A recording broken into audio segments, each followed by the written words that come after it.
I'm not a rabbi, and I certainly won't ever will be. No disrespects to any rabbis which certainly aren't watching this video.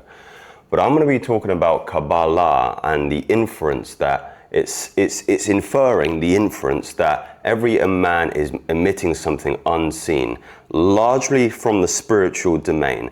What's interesting about the tree of life, which we'll go through shortly, my interpretation on it is that it's non-anatomical comparatively to something like the chakra model system, whereby you can see how perhaps each chakra refers to a particular endocrine system. For example, you could say that the sacral chakra is reflexive of the sexual centers, the generative organs. And the tree of life is, my personal definition is that this is a map, listen closely to this, a map of consciousness and inner anatomy of energy emanation and manifestation. So the anatomy of energy, not necessarily that it equates to anatomical locations in the body, at least in my rudimentary understanding of Kabbalah.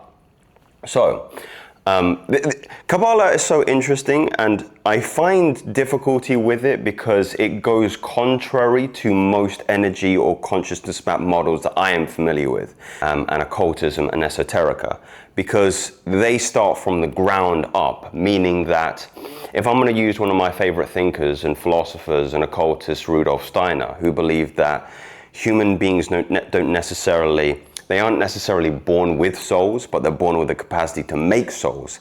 And they make their souls through the instrument of the soma, which is the body. Meaning that every map of consciousness actually begins from the ground up, right? From the root up, from earth up. Therefore, we master the body or the instrument, as Steiner would say, and we build our soul through that medium. And the reason why I'm starting to become more and more favorable to that idea is because there are some evil people out there, and I don't think they have the capacity for divinity, but I don't think there's anything divine in them. What's above manifests below. So the Kabbalah is the antithesis of all of these models, and it starts from divinity. It starts from Keter. It starts from the crown. It begins with source in the divine, here in the divine realm.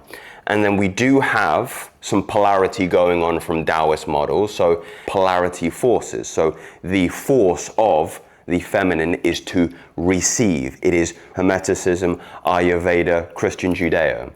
Is that the feminine is receptive or reflective of the sexual component.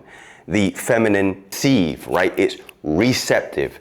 The masculine genitals are emanative. They penetrate. They emanate outwards. So the feminine is to receive, the masculine is to emit, distinguished in bina, which is understanding.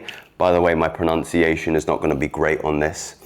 And this is a spiritual womb, they refer to in Kabbalah. Spiritual womb, which gives generative formation. Chokmah, wisdom, also referred to as the seed, the spiritual seed, which is the initiating potential. We're in the spiritual world up here, okay?